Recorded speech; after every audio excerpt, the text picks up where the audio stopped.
ഓരോ ജീവിതത്തിനും അതിൻ്റെതായിട്ടുള്ള പ്രാധാന്യം ഉണ്ട്. രണ്ട് ഇലകൾ പോലും ഒരേപോലെയല്ല. ഒരാളെ പോലെയല്ല വേറൊരാൾ. അച്ഛനെ പോലെയല്ല മകൻ.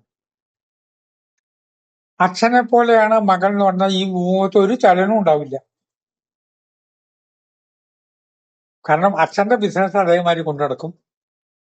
അങ്ങനെ പോയാൽ ലോകം നടക്കുകയില്ല.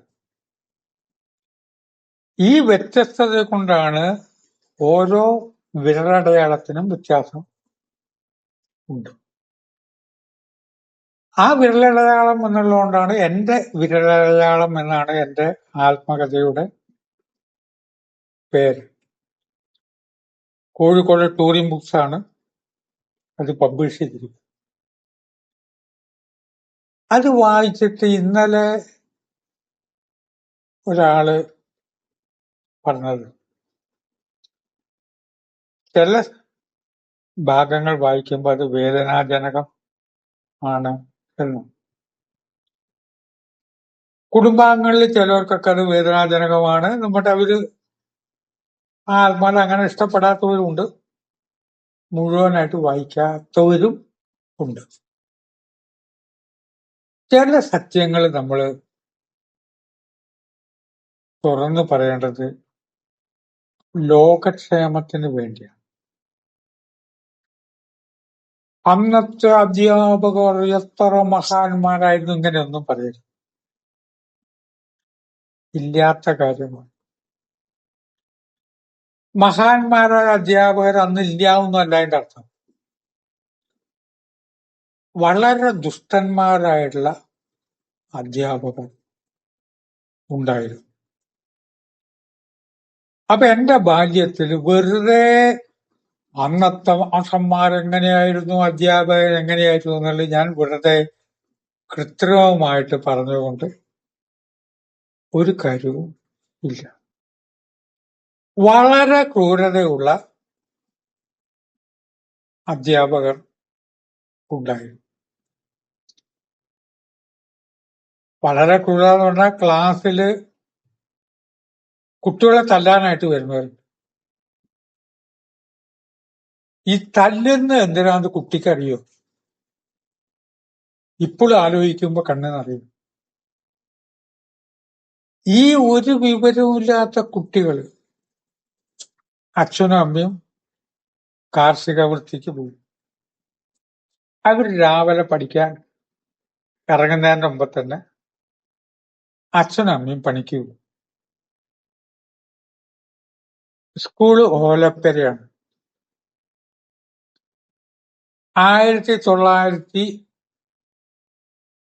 1957 കാര്യമാണ് ഈ പറഞ്ഞത്. 1957 ആ ഓലപ്പര സ്കൂളില്, പട്ടാമ്പി ഹൈസ്കൂളിലേക്ക് എവിടെ നിന്നൊക്കെ ആളുകൾ നടന്നു വരുന്ന അറിയും. ആമയൂര്, കൊപ്പം, വള്ളൂര് തുടങ്ങിയ സ്ഥലങ്ങളിൽ നിന്ന് രാവിലെ ഈ കുട്ടികൾ നടന്നു വരികയാണ്. അന്ന് ഭാരതപ്പുഴയ്ക്ക് പാലമില്ല. ആ കടവ് തോണി നിറപ്പുഴ വെള്ളമാണ്. ആ നിറപ്പുഴ വെള്ളത്തിൽ തോണിക്കാര് വളരെ കഷ്ടപ്പെട്ടിട്ട് ഈ തോണിയിൽ കൊണ്ടുവന്നിട്ട് ഇപ്പുറത്തേക്ക് ഇറക്കും. ഞാങ്ങാട്ടിരി, തിരുമിറ്റക്കൂട് തുടങ്ങിയ കുറച്ച് ഗ്രാമങ്ങളുണ്ട് പുഴയുടെ അക്കരെ. അവിടെ നിന്ന് അങ്ങോട്ടാണ് ഗുരുവായൂർ പോകുന്ന വഴി. ഇപ്പൊ പട്ടാമ്പിയിൽ പാലമാണ്.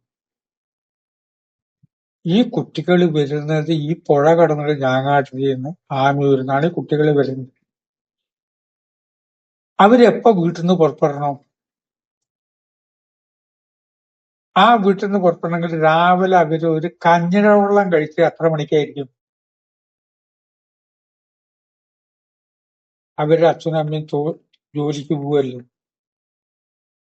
ഈ പുഴ കടന്ന് നടന്നു വന്നിട്ട് ഓല ഷെഡിൽ ഇരിക്കുമ്പോ വീട്ടില് കലഹം ഉണ്ടാക്കിയിട്ടുള്ള ഭാര്യയായിട്ട് തെറ്റി വഴക്കുണ്ടാക്കി വന്ന മാഷന്മാരാണോ എനിക്ക് അറിഞ്ഞൂടാ.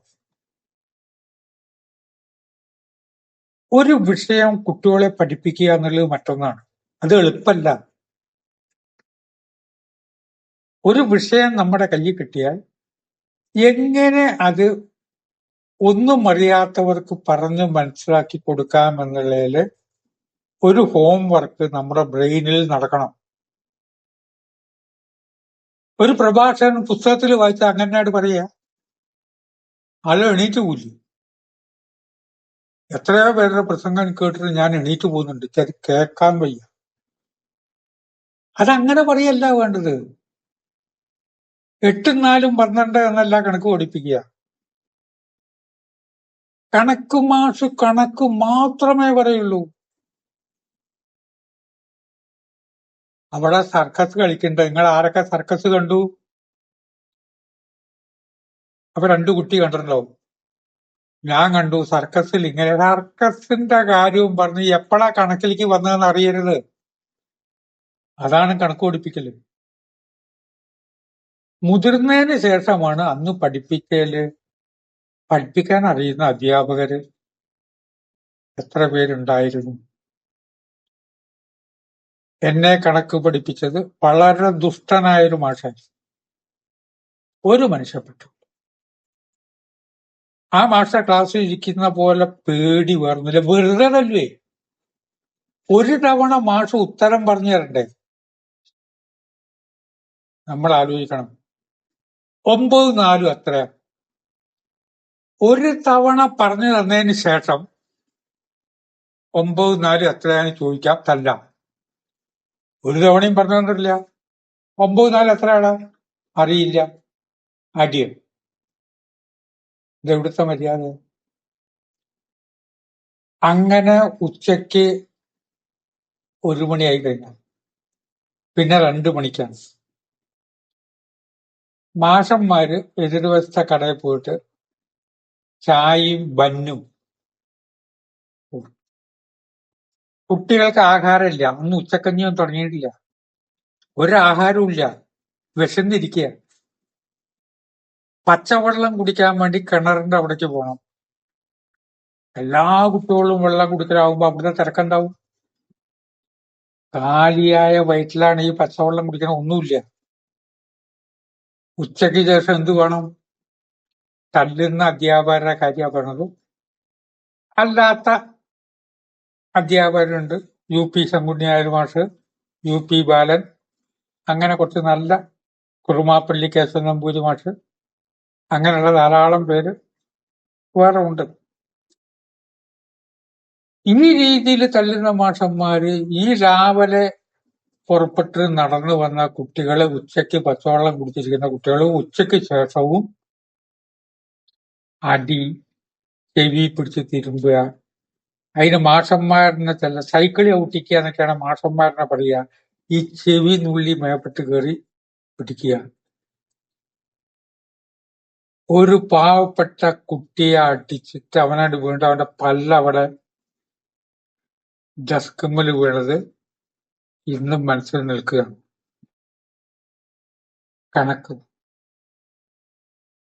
കണക്ക് പരീക്ഷയിൽ ഞാൻ തോറ്റു.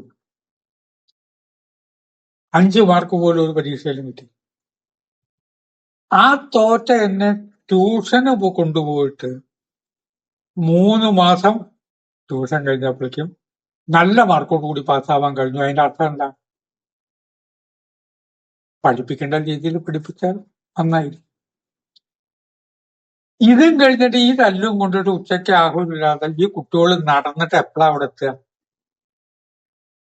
പട്ടാമ്പി ഹൈസ്കൂളിന്റെ അവിടുന്ന് ഇപ്പൊ കൊപ്പം ആമയൂർ സ്ഥലത്തേക്ക് അവര് നടന്ന് എത്തുന്നത് എപ്പോഴായിരിക്കും? രാവിലെ പോകുന്ന.